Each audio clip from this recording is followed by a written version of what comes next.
there is absolutely no point us taking our eye off the ball from trying to be competitive in our league. What's the point of building a new stadium if you then get relegated? It's important that at the very least we maintain our current status, and hopefully we can go one better than we did last year and make the jump into the Championship. David's made it very clear he wants and believes the club can be a sustainable Championship club, and by sustainable that means that it doesn't keep costing an owner or owners 15 to 20 million pounds a year to be competitive and chase the dream of the Premier League. The Birmingham-Wrexham effect last year meant clubs were trying to compete with two clubs that just have revenues and have got owners that could afford to throw money at it. And I don't blame Birmingham. If you can do it, why can't you do it? If it's all within the rules, and Birmingham blasted through the league with record number of points. Wrexham's a slightly different kettle of fish. So League One losses are beginning to average around the 5-6 million and are going northward, but most of it is in player salaries and associated agents' costs.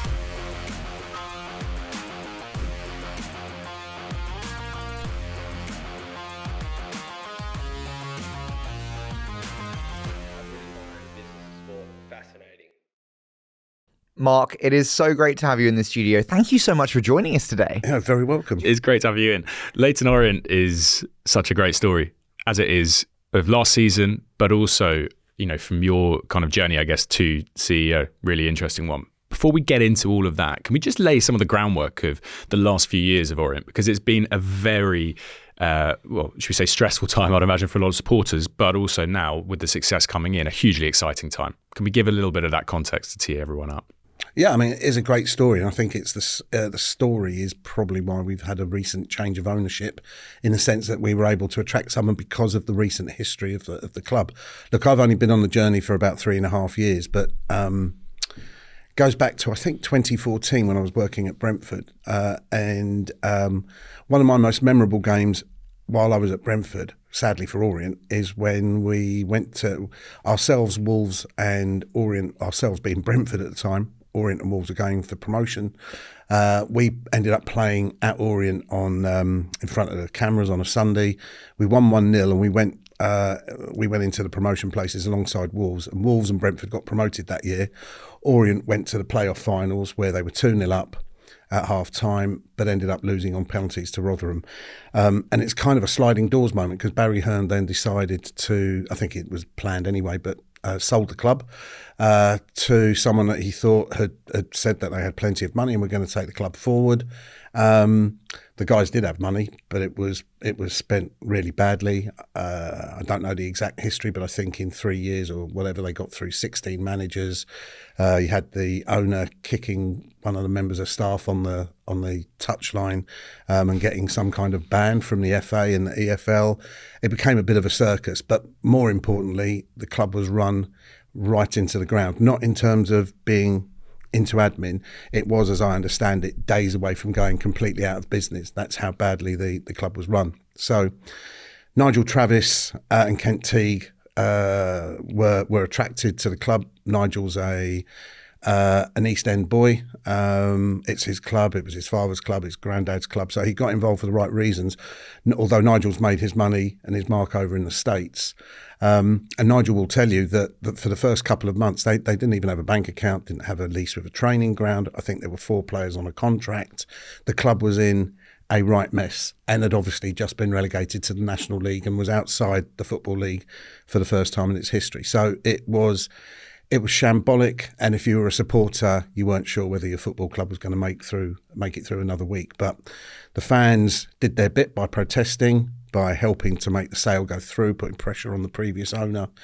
And fair play to Nigel and Kent for doing what they've done. They picked up the club. It had a torrid first year in the National League, and then they won the National League in the second year. Very timely, because I think Ryan Reynolds had just got involved at Wrexham, and it would have been, with only one going up automatically, it would have been probably a lot more difficult in the subsequent years.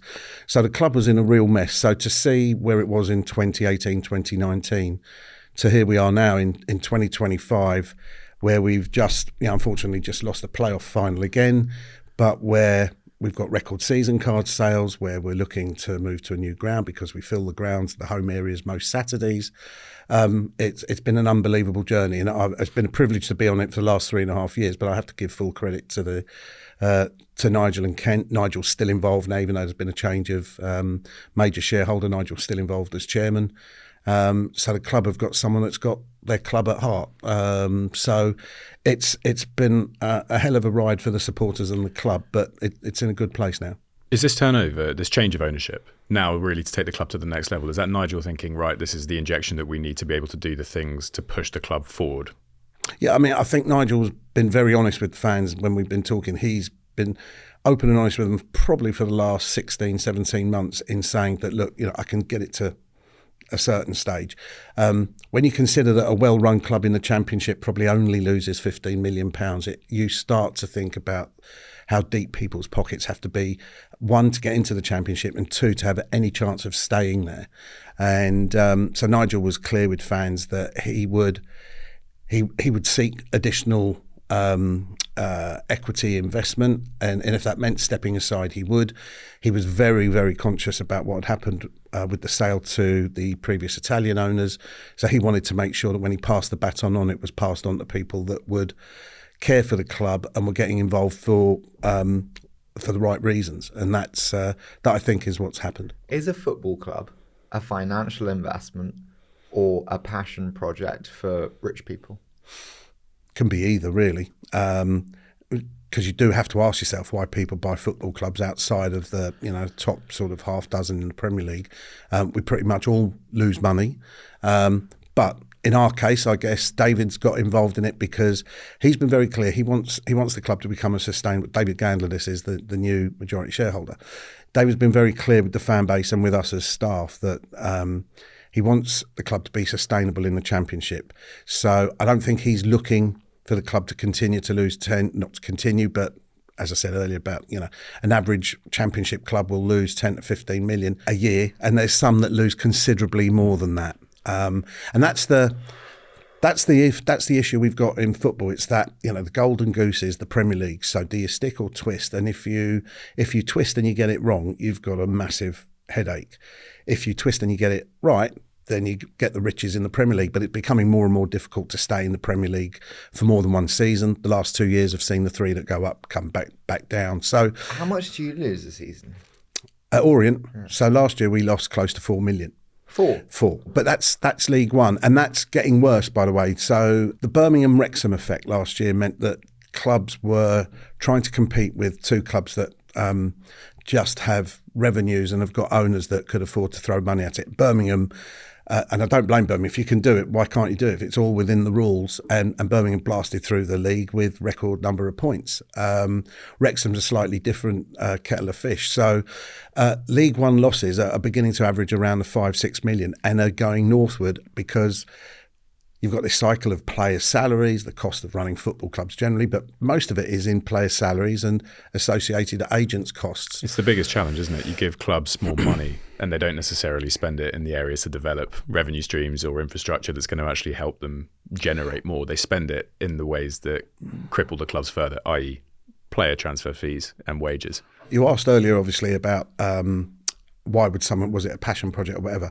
So in my opinion, if Orient get promoted, we will then be a much more valuable asset to whoever owns the club at the time. And if the short-term interest, which I don't think is David's ambition, in terms of the sort of value of the asset will go up because we'll be in the Championship and not in League One, and you pay more for a League One club than you do in League Two, and so forth and so forth.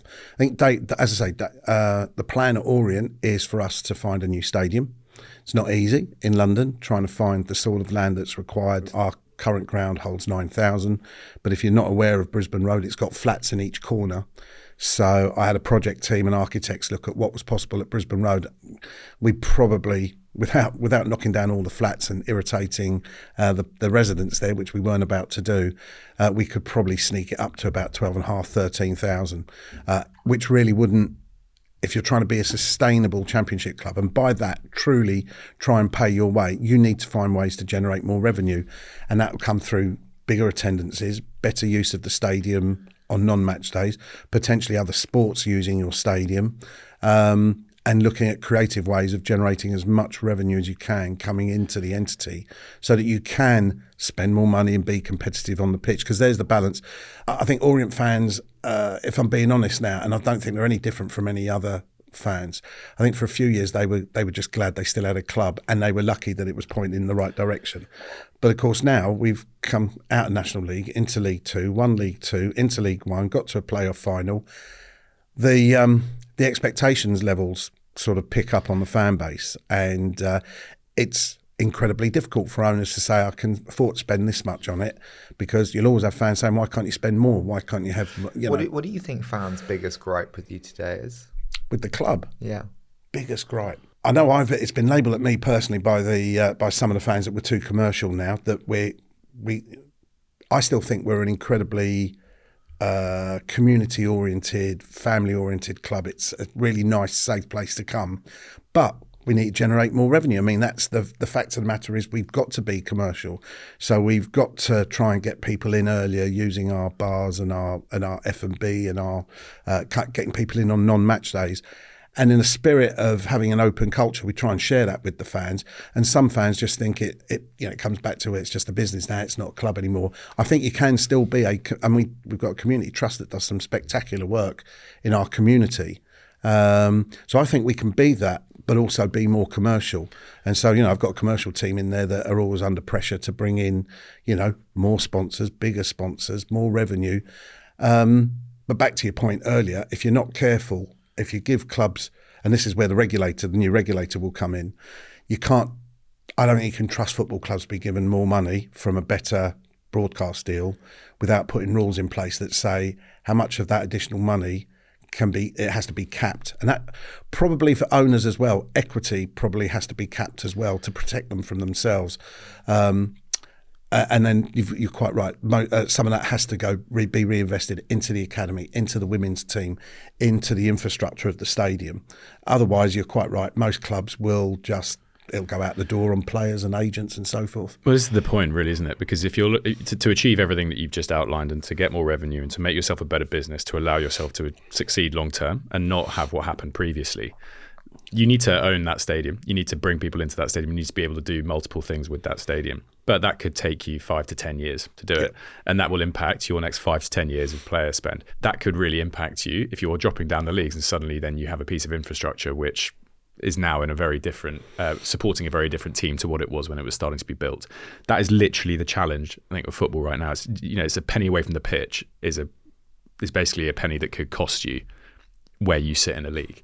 So for you as a chief exec, you're quite right. Last year we installed solar panels on the top of 2 of the stadium roofs, and that's already paying dividends, particularly with the kind of summer we've had this year and the amount of sunshine England's had, which is great timing. Yeah, never really expected that, but it's saved us a shed load. But of course, there are fans saying, well, for the money you put on those, couldn't we have got another player in?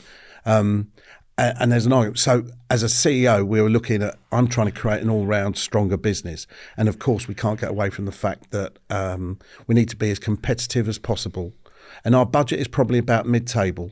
So, if you put all the budgets in place, I would suspect we are somewhere between 11th and 14th in the table. So we're asking our head coach to overachieve. We've signed the head coach on for, we're trying to take a longer-term view. Richie has been with the club a month less than I have. He's probably now one of the longest serving managers in the EFL at 3 and a bit years. We've signed Richie on a longer term contract because he's key to this process. He's key to attracting the kind of players we can attract.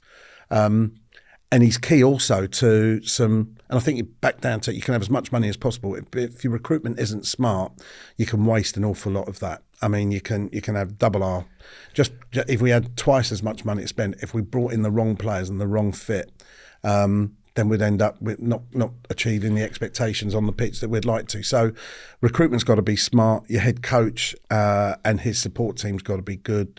I came from a club at Brentford that vastly outperformed its budget. So all of this is achievable. What do you take from that? What you experience? Brentford now, with hindsight, we look back and we can go, that is an incredible rise and an incredible mould to try and shape a club in, because not only has it got to the top, it's also managed to maintain its position at the top, which is what everyone wants, because that's where the Ipswich dream falls down. They look at Luton now back in League One. Brentford have stayed there. You were part of that in the earlier stages. What did you learn from that experience that you can bring into trying to do a similar type of thing with Leyton Orient? I mean, credit to the Brentford ownership and to the director of football at Brentford, who wasn't everything Brentford did wasn't normal. They weren't frightened to be different. One of the mantras that we had was, daring to be different, not forgetting where you've come from, not trying to outspend people, but trying to outthink them, not by being clever dicks, but just, we had a couple of years there where Newcastle and Aston Villa were in the Championship with us. And I remember looking at Newcastle's parachute payment in their first year. It was 5 times, just their parachute payment, it was 5 times Brentford's turnover for that entire season. And that's what you're up against. So there's no way we were going to be able to be in the same market for them. So Brentford was all about using the data and analytics that Smart Odds, Matthew Benham's business behind that, gives it a real edge, not being frightened to introduce free kick coaches, throwing coaches, sleep coaches. And when some of that was introduced, frankly, it got laughed at. And Matthew was a point of ridicule in some of the national press for a few weeks. He was pictured alongside, the Cardiff owner who went in and changed Cardiff's strip from blue to red because it's a lucky colour, and so forth. Everything was methodical. So what I've taken from it is not being frightened to be a bit different, understanding that we can't compete with the teams with the biggest budgets. So what can we do? What areas that will give us an edge, even if it's only 1% here and 1% there? And that's what I've tried to take along. Now we don't use exactly the same method as the Brentford days at Orient, but we are trying to look at different ways we can just think differently and look to outthink people and give us an edge in certain areas. Don't be frightened to be a bit different. I'm probably a traditionalist as well. There's lots of traditionalists in football that will go, no, you can't do that. You've got to do it this way. This is the way it's always been done. And that's kind of it's a statement that we banned there, and I don't like my staff to say it at Orient either. I don't want to hear how we've always done it, because you'll only get what you get when you've already done it the same way over and over again. You mentioned the importance of performance and finding the right model with that. You've utilised the loan market really well. Charlie Kelman last season, great example, scoring lots of goals. Now I saw yesterday got a move to Charlton. Yeah. How important is being creative in that loan market and the free transfer market when you're in League One, and also with the ambitions that you have to then build the club and kind of protect your revenues as well? It's very important. So we've got to try and develop a model, and that's what we're trying to do now, which is bringing through some younger players that will give us some value. They will either carry us forward into the division higher, or they'll be developed by our head coach, who we rate obviously very highly, and that we will generate some value at the end of them, which we can reinvest back in the team. That's happened with Ethan Galbraith. No one had heard of Ethan when he joined us from Manchester United. Richie had known him because Richie's got some links up there. No one had heard about Ethan. He's now just got himself a fantastic move to Swansea for well over £1.5 million it's brought in. And we need to do more of that. And we're starting to recruit people and players at a young level that we feel we can develop. However, the loans market is incredibly important. So what's important, firstly, is that we've got a culture at Orient that I think clubs will trust. So whether it's our training methods, style of football we play, because clubs won't loan you players if they play a certain style of football and you play a completely different brand, then they're not really interested in loaning you players that are not going to be trained properly and will be taught to play football in a way that is different to their culture. So I think our style of play helps. The way we look after players, young players, helps. Charlie was part of our League Two winning team. He came back, didn't do so well at Wigan when he was on loan. No, not sure why. Comes back to Orient and has a fantastic year. And had we got promoted, we probably would have been able to afford to keep Charlie. That's just the way, sliding doors moments come, and you lose a playoff final and things change, and you have to build for the future. And fair play to Charlie for getting his move into the Championship. Can I ask, you mentioned like £1.5 million for Ethan. How are deals like that structured? Do you get £1.5 million up front? Is it dependent on player performance, duration? What does that structure look like? They're all different. So quite often, a big part of that will be up front. Then there'll be a series of add-ons, sell-ons if Ethan does well at Swansea and he moves on, and he moves on for more money than they'll have paid at the time he moves on, then there'll be some upside. What's a typical sell-on average? Somewhere between 15 and 25%. It's pretty meaningful.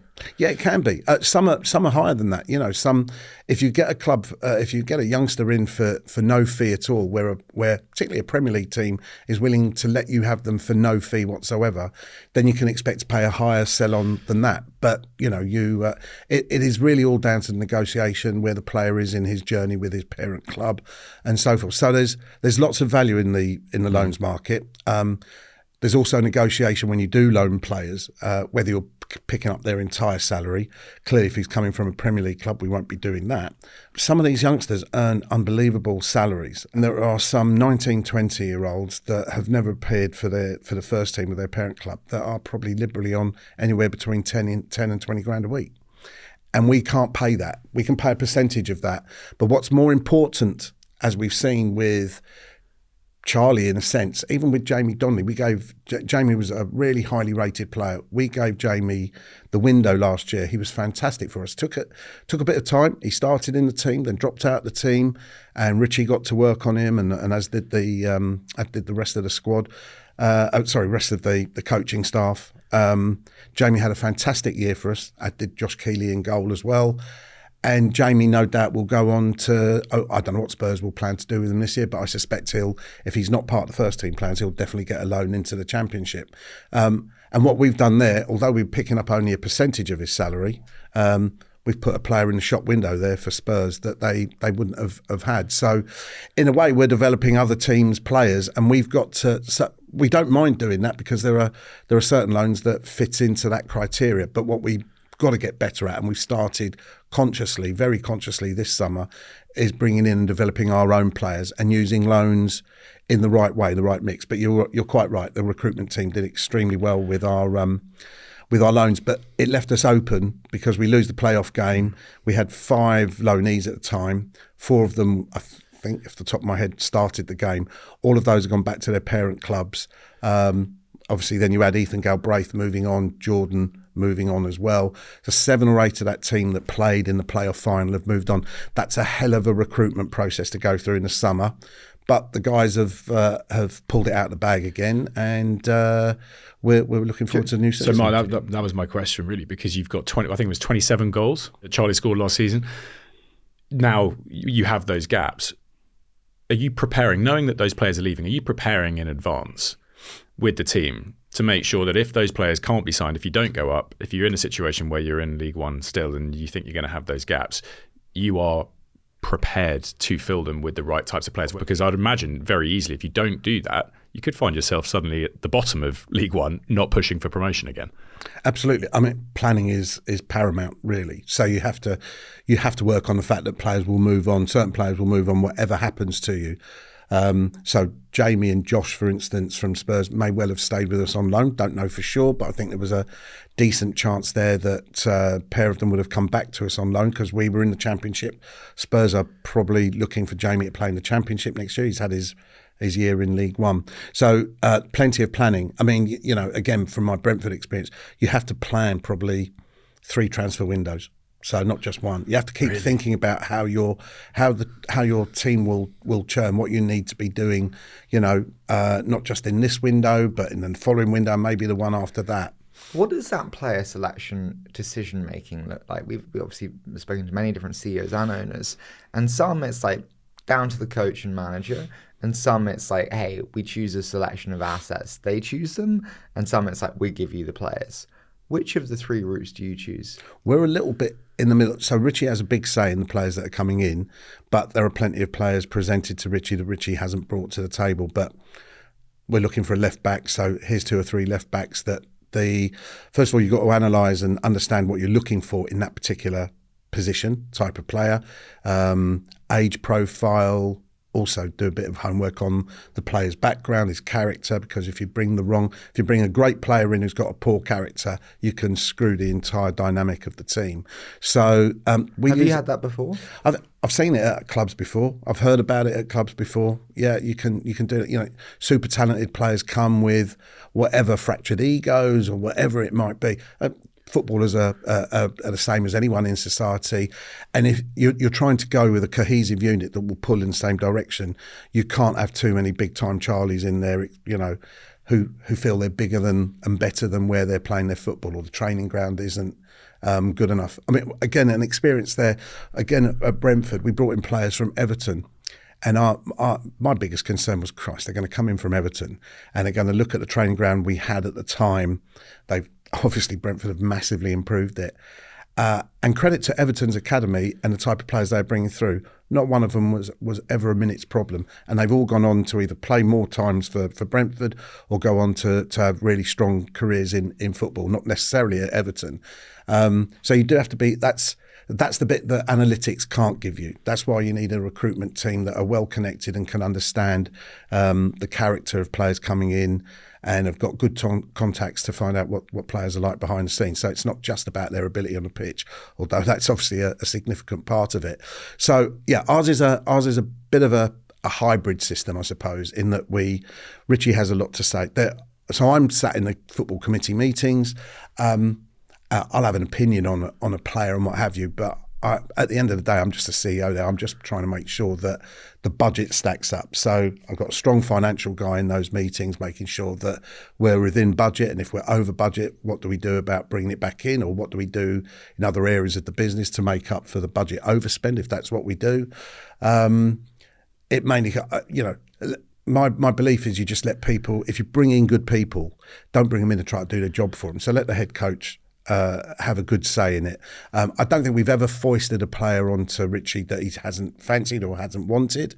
It may not have been his first choice, but then he goes away, looks at some of the video and the analysis we've got, and he may change his opinion. So it's a bit of a hybrid model, whereas Brentford was more at the time, maybe it's changed in the Premier League, more at the time of the system you said, which is, here's a whole bunch of players in these positions. Your job is just to coach them. We'll bring you in the right left back or the right left-sided centre half, whatever it might have been. So ours is a hybrid. We haven't fully gone down that, well, for want of a poor word, Moneyball route. There are still a lot of eyeballs involved in our recruitment. Do you set your budget as a percentage of revenue? Yes, in a sense, and also understanding what the owner is prepared to invest into the club. So, here's all the revenue we generate. What can you put in, Mr. Owner? What are you prepared to put in? Then we sort of look at what the budget can be made up of when you take the entire business into it. So my job is to make sure that the owner doesn't have to put in any more money than he's prepared to put in at the start of the year. And if he does, it's been a conscious decision on his part to put it in, and that's my job, and really the job of the COO who I brought in from Ipswich about 18 months ago, who's got a very strong financial background. So you look at David coming in, and you're going through a deal, and he's understanding the financials. Last year you did about 7.7 million in revenue, but as you said, losses just over 3 million. So let's say there's total expenditure in the club around 10. He's coming in, he's going, right, okay, I know now what I need for us to probably maintain, but I probably also know what I need to do if we're going to push that little bit further. Yeah, that's just about where we are. He'll obviously ask me, do we need to spend as much money off the field as we're spending? Can we do anything? Can we bring more money in? How much is spent off versus on of the 10? As a percentage, around 30% or so. I'm just trying to think off the top of my head how much so our basically admin 7 million's pet players and 3 million. Yeah, I mean, remember, you've got academy costs in there and so forth. So it's not quite 7 million, or hasn't been quite 7 million. So there are other, so it depends whether you include academy and things like that as being off the field. I don't. I think that's a football expense, albeit we budget it as How much as the is an academy? Well, we're a Cat 3 academy, so it costs, after grants and things like that, we spend about 450 grand a year on a Cat 3 academy. Oh. Cat 1 academies, my understanding is it can cost you north of £5 million a year after any grant work. But then David has come in and he's talked about having a Cat 2 academy, and it's a big leap from Cat 3 to Cat 2. It's because you suddenly need an indoor training venue that's at least a 40 by 60 as part of, if you're a Cat 2 and you want to be licensed, you have to have that. Well, we simply couldn't have that at Chigwell, where our training ground is currently. So that leads into a next conversation about, do we now need to go and find a bigger training ground for our first team and academy and women's team, That could be a training ground with the number of pitches you would need if everything was in one area is around 25 to 30 acres. So we're never going to find that in London, but we might be able to find it out in Essex, but then that comes with a cost. Then all the buildings on top of that. A good training ground will set you back minimum £30 million probably. And when we were looking at training, I don't know why I went and very kindly the guys at Tottenham took me around it. I mean, Tottenham's training ground is just unreal. I mean, I understand a lot of the Premier League clubs now, even the ones that aren't, I mean, to be kind here, not traditionally, you wouldn't traditionally think of them, but the Bournemouths of this world. Even Brentford are on the same site as when I was there, but they've completely renovated it and have done a fantastic job. And I went over to have a look at that. That's more realistic in terms of what we would need. So it's a hell of an expenditure. I mean, but owning a football ground, and there's no real return on that other than the fact that it helps you recruit better players. And there is return. So if you look at where the majority of value now, if you're looking at broader football ownership is had, it's at exit. If we're being really honest, you're building something up to have a value eventually one day where if you sold it, it would be worth incrementally more than what you bought it for. The infrastructure development around that massively increases Indeed. the value of the club, but also this is where it's so important you have the owner who's willing to do that, because that expenditure, if someone says I'm willing to put 30 million down to build the infrastructure around the club, that's kept separately, right, from the football regulations around around what you can spend. So that's just an injection into the business. So I was looking at the 6-point kind of plan that you laid out when David bought the club, and training facilities is one, academy pathway another, to build a new stadium another, inspire more local people, which would actually come through a lot of the work you'd be able to do with that improved infrastructure, and the women's team. So just in that, when you're looking at infrastructure, development of academies, really we're all coming back to this plan from the new ownership is to build everything around the club. It would be very difficult for us to climb through the leagues and grow community sport, women's sport, based off of our current site at Brisbane Road and the current training ground. We've got a really good relationship with Chigwell School, but the site just wouldn't be big enough for a Cat 2, so we would need to go somewhere else, or we would need to find somewhere for the first team to move to, so that the academy can continue to use Chigwell School. But you're right, everything is about, there is no doubt about it. We've been very clear about the fact that we want to build a new stadium. The responsibility is to build on the opportunities that are out there with our new community, with just the feel-good factor, the fact that Orient, as a brand, I think has got plenty of room to grow. It's got a very interesting history. It's not a history littered with success. No one's trying to pull the wool over anyone's eyes, but it's quite a storied history. How much is a new stadium? Well, there are new stadiums. I mean, pure simple terms, when in London, you could be looking at anywhere between £5,000 and £12,000 a seat.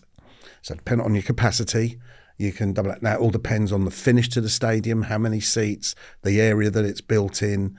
But it's expensive to build a stadium. And but is David aligned to chucking 50 mil or whatever? I think more than that. No, it'd be a lot more than that. David understands the scope of the cost of the infrastructure and the vision that he's got for, as I say, a multi-sport stadium that brings women's sport into it, multi-gender sports, potentially other not aligned sports. But he's involved in. I think he's shortly going to announce that he's involved in purchasing the IP for a London-based NFL style team. They're not NFL. They would be that, right, it'd be the European League of Football, which is a offshoot of the NFL. Currently there are no teams in the UK, yet there is a lot of latent support. All the games that get played in London are all sold out, whether they're at Wembley or more recently at Spurs as well.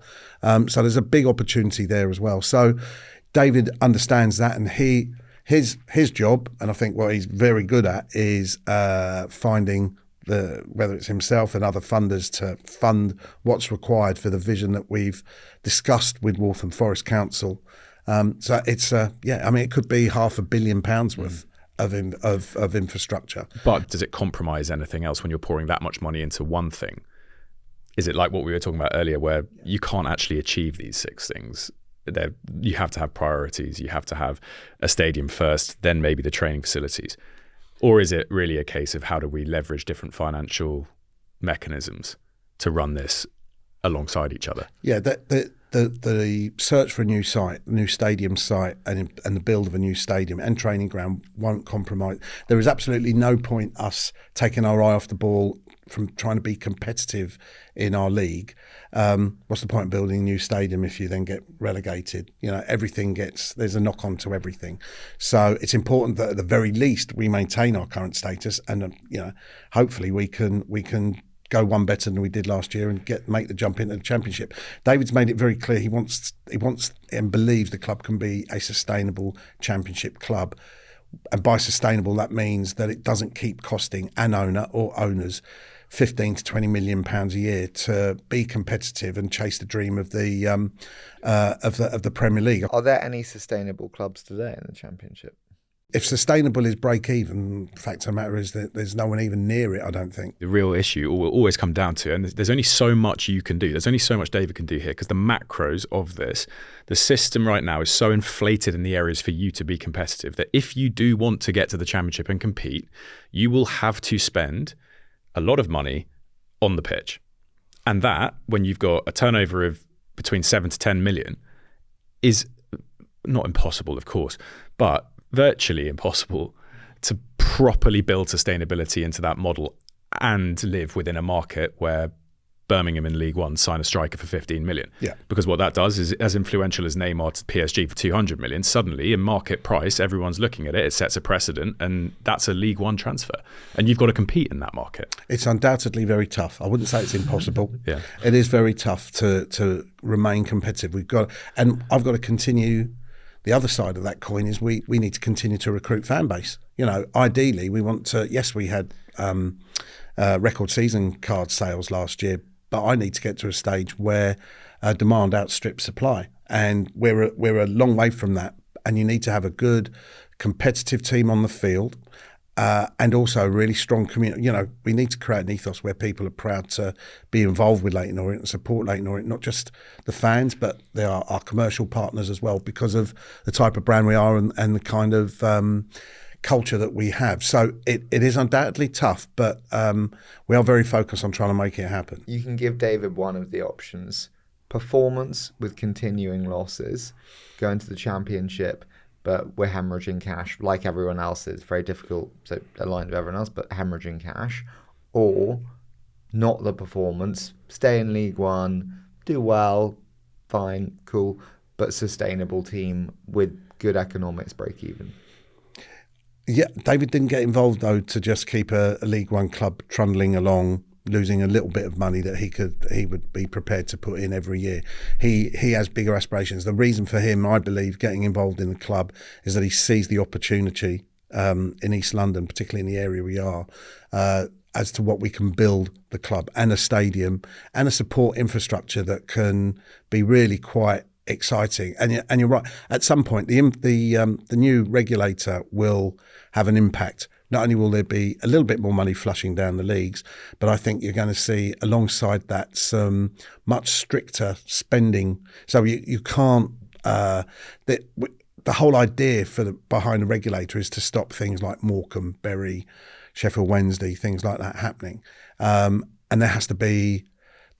The EFL will be introduced. I'm sure there will be rules coming into play with any additional monies that clubs get from the Premier League broadcast deal and the general broadcast deal.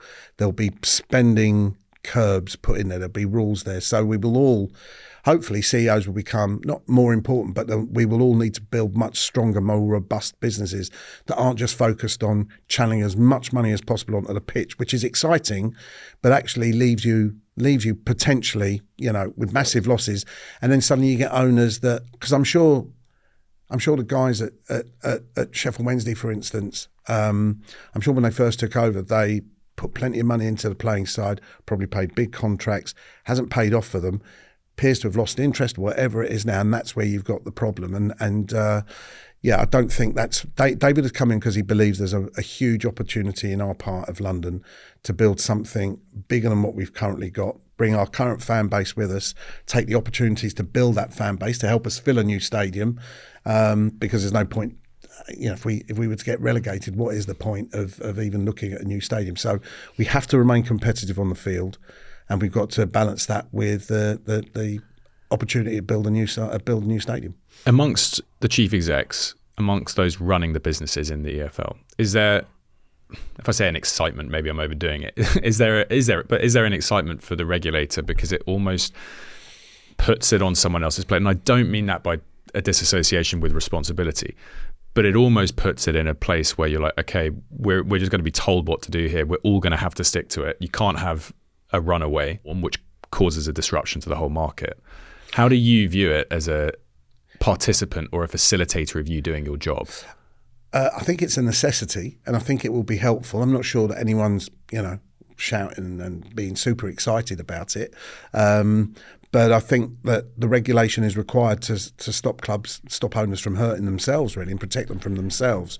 So nobody wants to see Morecambes and Sheffield Wednesdays, where every club is vitally important to its community. And the regulator is about trying to bring in a degree of, we've got these sustainability rules, profit and sustainability rules. Well, we just had a joke earlier.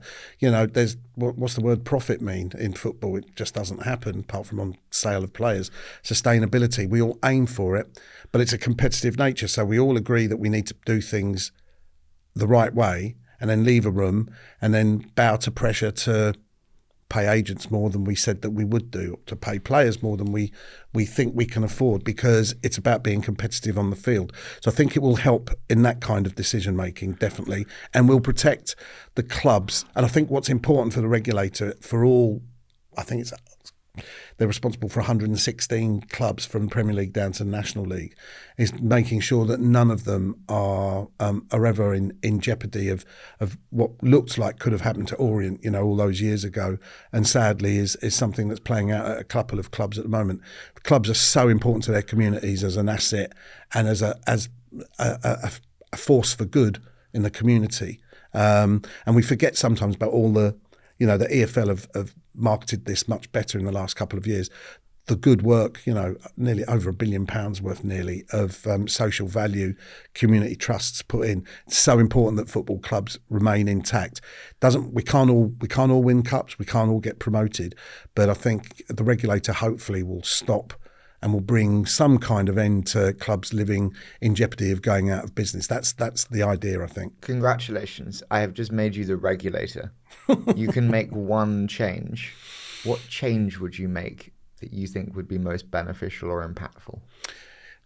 I think it is really some of the cost control. So if we're going to ask for more money from a more equitable broadcast deal, then that has to come with a degree of responsibility, because I'm pretty certain that my colleagues in the Premier League will have been saying, you give these guys more money and it just goes back out the door. So I think we need to prove to ourselves that we can run proper businesses, and that sometimes means saying no to an agent and saying no to a player that you'd really like to bring in. None of us are very good at that because we want to keep the fans happy and keep them on board, and sometimes it's very difficult to do that. So I think the bringing in some rules that protect clubs and owners from themselves, meaning that they can only spend a proportion on the playing side while improving the entire business, working better in the community. I think that's what I'd like to see from the regulator, and I hope that that's what they're going to bring. Is there any stupid regulation that you'd remove? Any stupid regulation? There's so much regulation in football. No, nothing that I mean, there are silly little rules where clubs get fined for being a minute late kick-off and things like this, and that's we've been caught half a dozen times last year on that. I think there are, because the broadcast deal is so important now. How much are you fined for being it liberally goes from sort of 1,500 quid, and it gets steeper the more times you do it. Look, it's a very simple little thing. You just have to get your players and your coaches say, get out on the pitch on time, guys, but everyone has their little habits, and I don't think there's any need to fine us for these things. I don't think it brings the end to the Sky deal, but there are little rules. The international breaks give us a huge issue. Last year, so there are 4 international breaks in a season, 3 pre-Christmas. Last year, we had home games scheduled for all 3 of those. And all of them got postponed, all moved to a Tuesday night. Some of them played, and they're all moved fairly late notice as well because of the rules.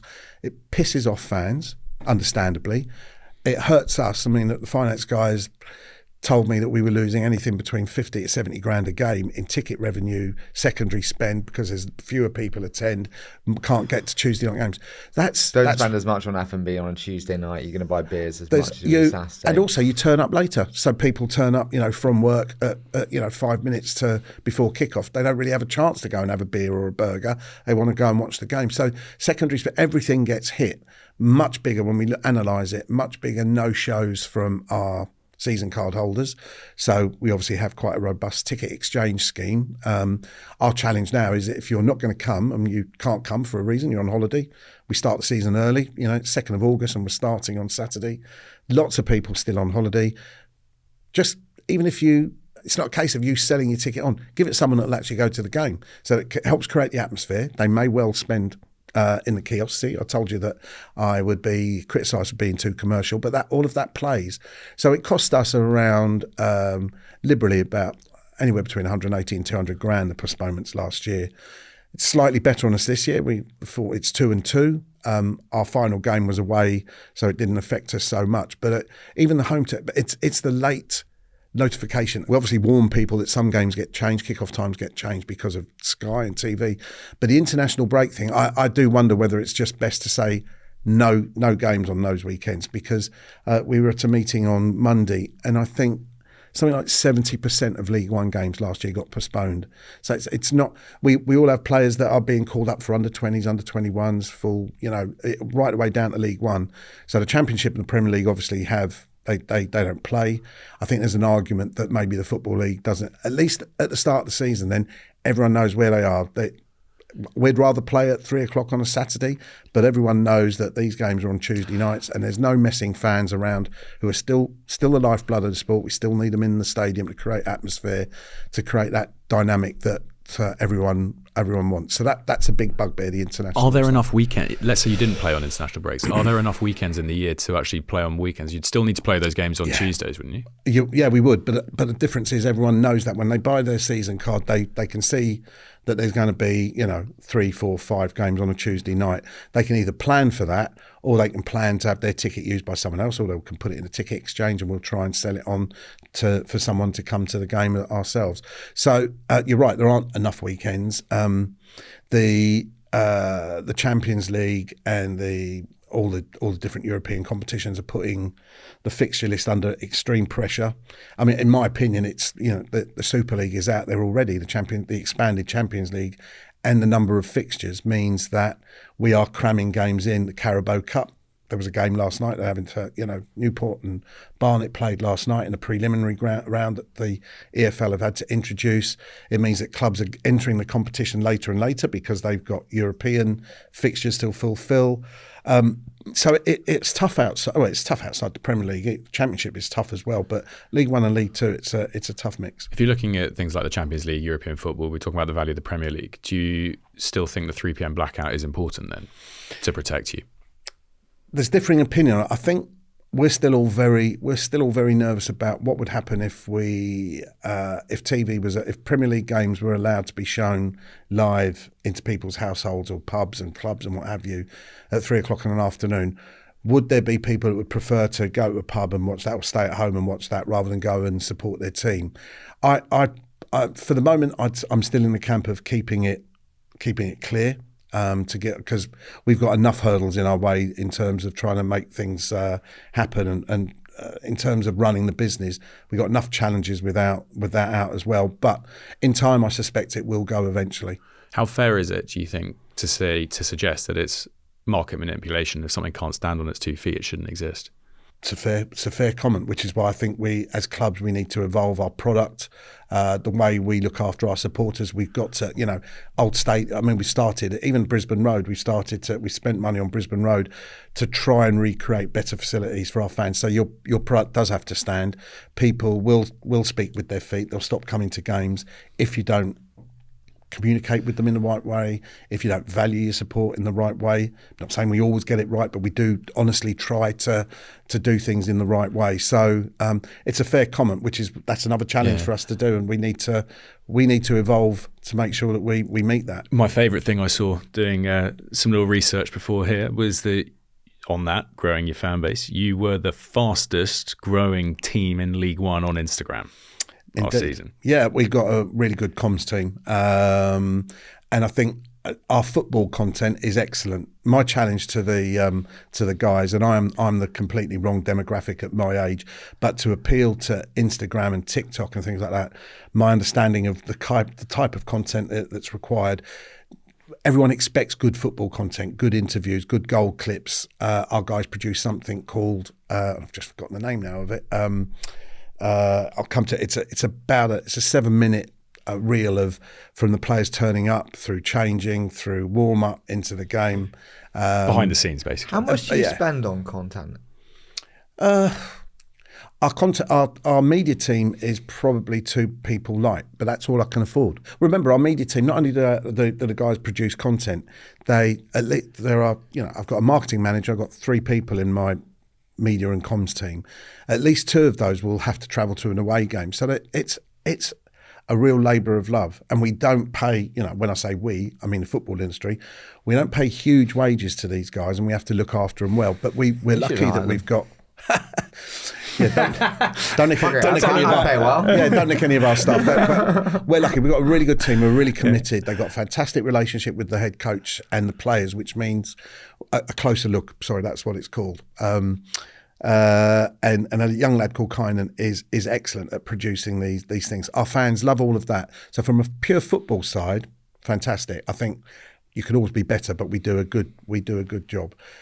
It's our non-football content, our irreverent stuff that gets people interested in the club who aren't necessarily Orient fans, who aren't football fans, but might find something we do funny. Or we've picked up quite a few people off of stuff that sometimes isn't football related, and have just started to follow Orient. Orient has a disproportionately large number of fans following it in North America.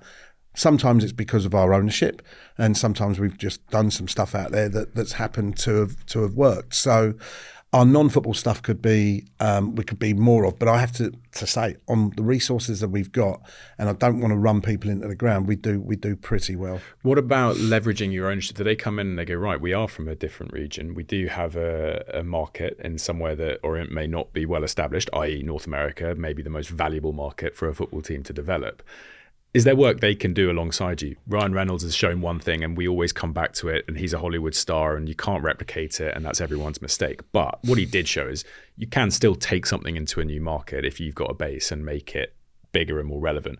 Could David and the team do something like that here to boost that international fan base? Yeah, I think they can certainly help us from a commercial perspective, and they can open doors for the commercial team to talk to US based businesses that might otherwise not be. So it's almost like, they've got great contacts. Can they open the door for the commercial team to crash through and do some sales? We've looked at ways. I mean, Nigel was involved in I think it was Football for $1 or whatever it was called. We're alongside the American owners of Plymouth and Wickham.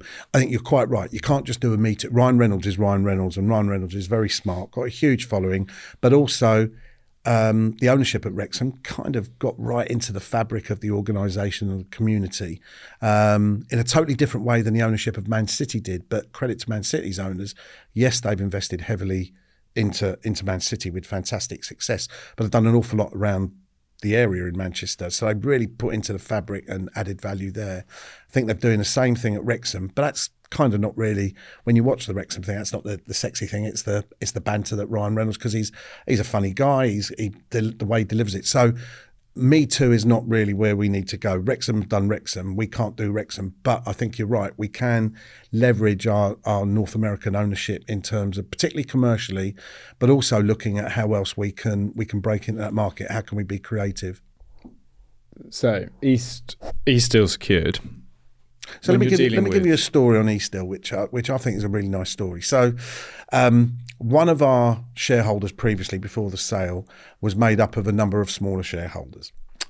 And I had a phone call one day from an old QPR commercial person who'd done work business with me when I was at QPR. And he said, my wife works for one of your directors. And he gave me the name of the director, and it wasn't a name that was known to me at the time because he was kind of part of a group. I knew the group name, I didn't know the individuals behind it.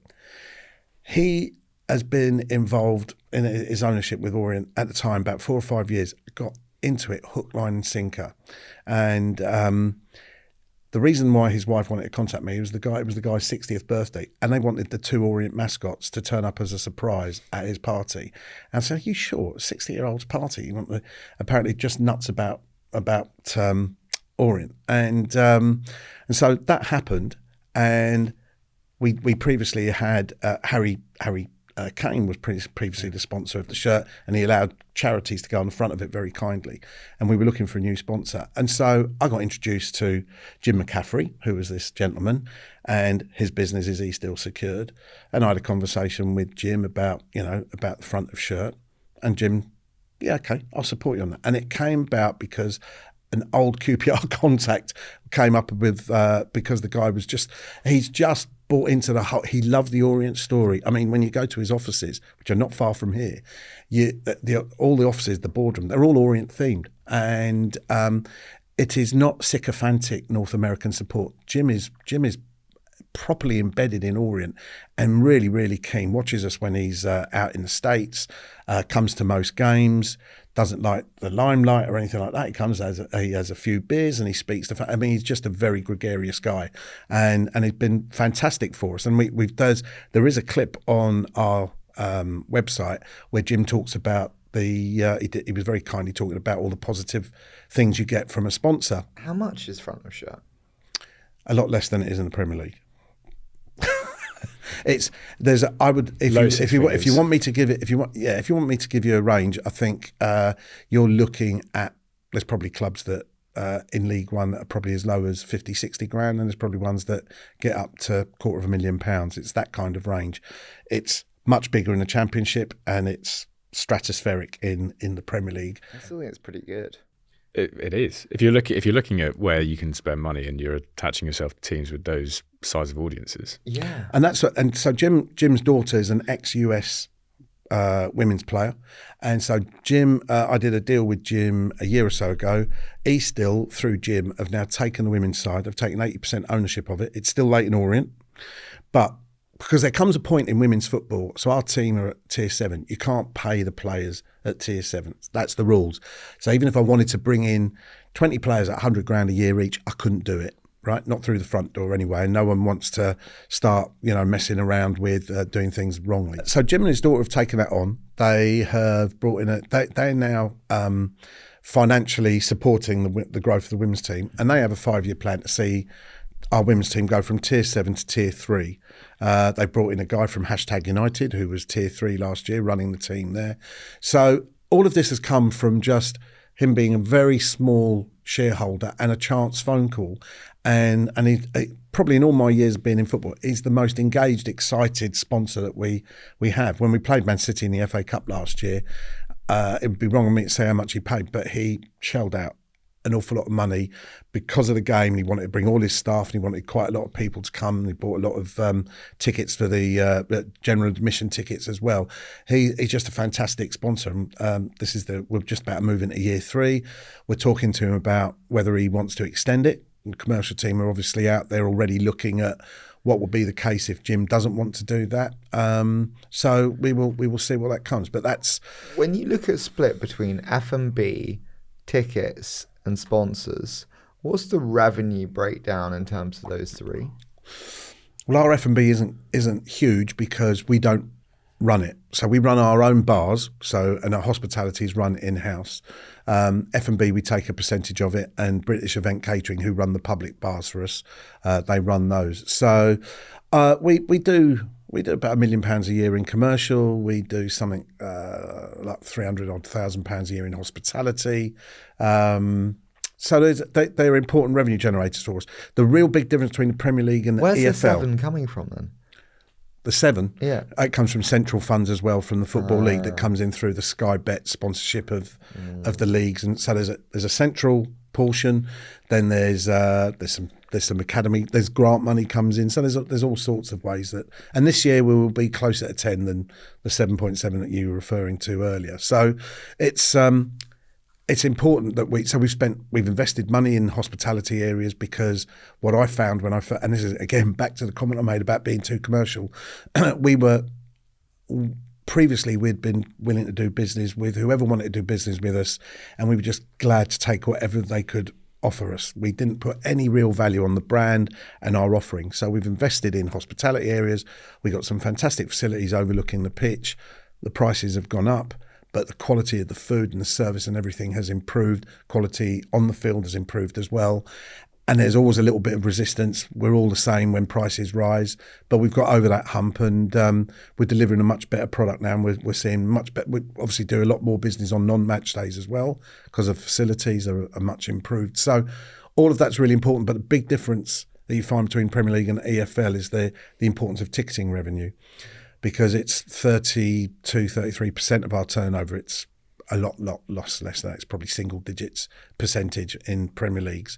So that ticket revenue and getting fans in the ground, secondary spend, is incredibly important to us. And I would suggest that's the same for even the biggest of the Championship sides.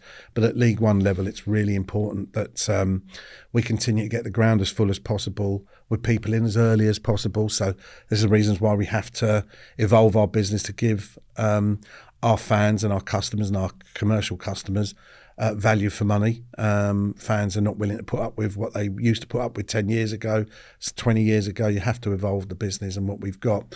But that sometimes means we have to put prices up. But we're also we're a growing brand, so we can't, and it wouldn't be our culture anyway to suddenly, and I think that's what's a big opportunity for us, by the way. We're surrounded by Arsenal, West Ham, Spurs. Fantastic football that those clubs offer on the field. We can't compete with that. But I'd like to think that you get treated as a person. I know this is sounds a bit crass and a bit corporate, but you get treated as an individual at Orient as opposed to a number. If you don't go to Arsenal, Spurs or West Ham, there's a queue of people waiting to take that ticket. In fact, they would almost say, do you know what, it'd be better if we didn't have season cards. If everyone could just fill the stadium on a one-off, go in the shop and spend 200 quid in the shop and don't come back again for the rest of the season. Somebody else then will fill that seat the next game. We clearly can't think that way. So we have to be much more agile in our marketing and the way we treat our fans, our price points. But we also have to charge a price that brings us in enough revenue to allow us for a bit of infrastructure improvements and to be competitive on the pitch. Do you find yourself with some fans, some may hate me saying this, and I don't mean it disrespectfully, but you become a second team for some of the fans of those clubs who maybe can't get the tickets into the big games, but I love going and watching good, proper League One football, and we're lucky enough to have a seriously competitive club, not a Division 6 team to go and support. I've got no issue with fans of any other club who want to come to Orient because it's a good experience and they see some half decent football.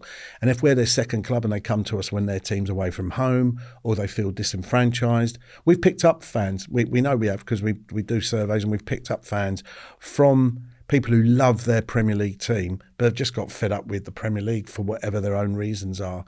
And they, now, if we're ever in the Premier League, they might give up on us as well. So who knows? But we know we've picked up some fans, even if they come to 3 or 4 games a year as their second favourite team, or it's a really good day out at Brisbane Road, you can, even if they go to one of the local pubs and they come and it's decent, you get pie and mash at the stadium, all that kind of stuff that, by the way, North Americans love. They love that East London thing.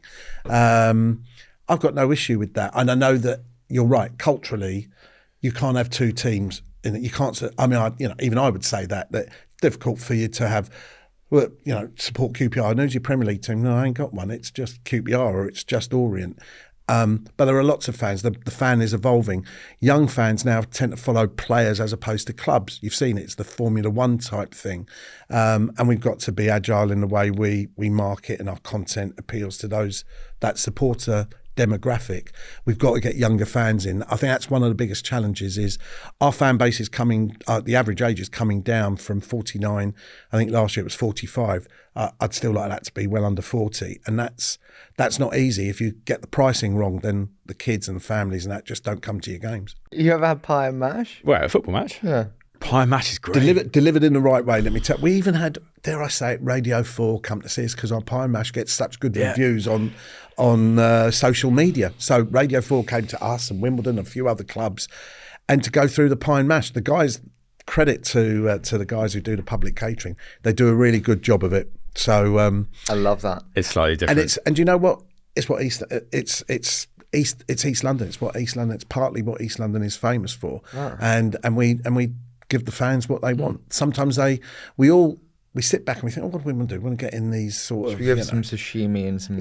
some fish. signature chefs come in who can do a bit of this and a bit of that. Fans want decent food, Decent cooked well price. at a decent price. Give them that. Give them a half-decent service and most will be happy. They don't want I agree. food zhuzhed up. If they want that, they'll go to the West End of London to eat out. They go to on the Fulham's new stand. Well, Fulham's new stand. That's unbelievable. It's good? It's amazing. No, I only got to see it when it was about 3/4 built. I understand it is fantastic. Go now. And the thing that it does for me as a West London boy, you could never walk along the river. And now, of course, they've opened that the new stand has opened that up, which I imagine on a Friday night with the sunshine, being able to sit. Charlie, we Thames. should go to a game and get a picture with pie and mash. Right, there's your challenge then. So don't just say you're going to do it. You need to do it, gents. I'll be there. Right. You're getting commitment. You're coming. No, drag him along because he's been disparaging about the pie and mash. Drag him along, and then afterwards you can give us an honest opinion on pie and mash and the stands at Brisbane Road. All right, deal. Yeah? Deal. Okay. Yeah. We'll do it for social. Yeah, I'll do it. Yeah, fine. Excellent. Good man. Excellent. All right, let's do a quick fire. Ready to rock and roll? Let's do it. What is the best run club in your mind? Brentford. Why? For the reasons we've said, they outperform their budget in the Championship. They think differently. They're not frightened to try something different and fail and try something different again. And they didn't lose oodles of money getting into the Premier League. Some clubs have required huge cash injections. And this looks like this could be a challenging season for them with all the changes that we've got on. But if a team's likely to withstand the changes, I would suggest it's likely to be Brentford. So they've got into the Premier League and they look like they're a fixture there, So We've talked about North America as being an important place. If you could look at another region to build a footprint in, a fan base in, where would you target? That's a good question. You're always looking at kind of a little bit. Sometimes you get expat territories. I think there's plenty of scope in Ireland, although they tend to be generally Man United or Liverpool supporters when they come across from the Republic.